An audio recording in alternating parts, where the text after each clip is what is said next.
Hi friends and family members అందరికీ hi అండి. ఈరోజు మన ఇంట్లో లంచ్కి ఏం కూర రెడీ అవుతుందో చూసేద్దాం రండి.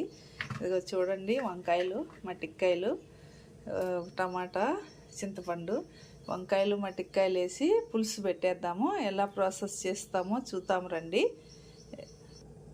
ఫస్ట్ మనము ఈ మట్టికాయల్ని ఒక 2 minutes బాయిల్ చేసుకున్నాము. అంటే బాగా ఉడకబడితే సరిపోతుంది. దీంట్లో ఉండే పైత్యం అంతా పోతుంది. పైత్యం అంటారు కదా మట్టికాయలు, అందుకని ఒక 2 minutes బాయిల్ చేస్తానండి. మళ్ళీ ప్రాసెస్ చూద్దాం.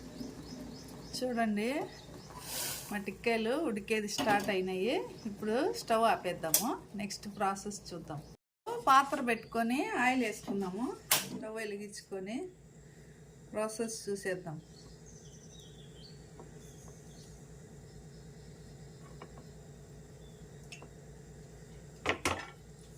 ఆయిల్ హీట్ ఎక్కనిద్దాం. ఇప్పుడు ఆయిల్ హీట్ ఎక్కింది చూడండి. మంటను స్లో ఫ్లేమ్లో పెట్టి ఆవాలు వేసేద్దాము. కరివేపాకు సన్నగా కట్ చేసి పెట్టుకున్న పెద్ద ఎర్రగడ్డ వేసేద్దాం.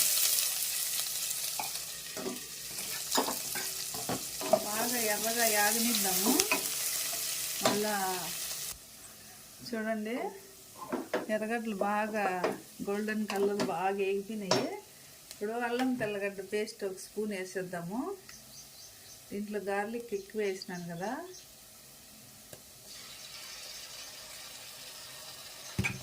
ఇది కొంచెంసేపు ఇది కూడా యాగనిద్దాము. బాగా మంచి స్మెల్ వచ్చేంత వరకు.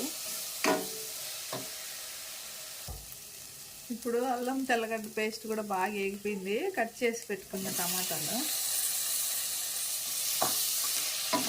ఇది బాగా మగ్గనిద్దాము. కొంచెంసేపు ఫ్లేమ్ స్లోగా పెట్టుకొని కొంచెం ఉప్పు వేసేసి బాగా కలిపేసి మూత పెట్టేద్దాము. చూడండి, బాగా టమాటా కూడా బాగా మగ్గిపోయింది, మెత్తబడిపోయింది.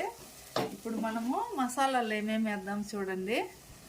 ఇదేంటి, 1 స్పూన్ పసుపు, 1.5 స్పూన్ కారపొడి, 2 స్పూన్లు ధనియాల పొడి, 1 స్పూన్ జీలకర్ర పొడి, 1/2 స్పూన్ మెంతి పొడి, ఇవన్నీ ఇందులో వేసేద్దాము.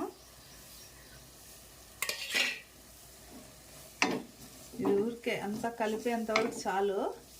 ఇప్పుడు కట్ చేసి పెట్టుకున్నాం కదా, వంకాయలు వేసేద్దాము.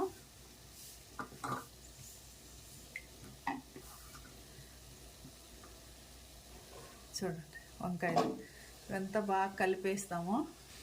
చూడండి, వంకాయలు కూడా కొంచెంసేపు మసాలాలో కొంచెంసేపు మగ్గనిద్దాము. చూడండి, వంకాయ బాగా మసాలాలో బాగా ఫ్రై అయింది. ఇప్పుడు మనము ఈ మట్టికాయలు కూడా వేసేద్దాము. ఈ మట్టికాయలు అంతా బాగా కలిపేద్దాము. ఇవి ఏమి యాగనక్కర్లేదు. మట్టికాయలు, వంకాయ బాగా వేగితే చాలు. మసాలా బాగా పట్టింది. ఇది కలిపేద్దాము. ఇప్పుడు మనం నానబెట్టినాం కదా చింతపండు రసం వేసేద్దాము. కలిపి పెట్టేసినాను. బాగా ఒక 10 minutes ఉడకనిద్దాము. ఇంకా దీంట్లో ఇంకా శనగగింజల పొడి వేస్తాను. ఇది ఉడికేటప్పుడు వేస్తాను. కొంచెం బాగా ఉడకనిద్దాం. చూడండి, బాగా ఉడకబట్టింది పులుసు. ఇప్పుడు శనగగింజల పొడి అండి. ఇది వేయించి పొడి కొట్టి పెట్టుకుంటాను నేను. అప్పటికప్పుడు లేట్ అవుతుంది కదా, ఇట్లయితే ప్రాసెస్ ఈజీగా ఉంటుంది. ఇందులో వేసేద్దాము. పులుసు బాగా చిక్కగా కమ్మగా వస్తుంది. ఇప్పుడంతే వెరీ ఈజీ అండి. కూర చేయడము చాలా బాగుంటుంది. బాగా ఉడకాలి. ఇది వంకాయ ఉడకాలి కాబట్టి బాగా ఉడకనిద్దాము. మళ్ళీ ఫైనల్ చూపెడతాను. చూడండి ఫ్రెండ్స్, మన కూర రెడీ అయిపోయింది. వంకాయలు మట్టికాయలు పులుసు చూడండి, చాలా బాగా వచ్చింది. మీకు కూడా ఇది నచ్చినట్లయితే ఇట్లా ట్రై చేయండి. కూర చాలా టేస్ట్గా ఉంది. వీడియో నచ్చినట్లయితే సబ్స్క్రైబ్ చేయండి, షేర్ చేయండి, లైక్ చేయండి. Bye bye.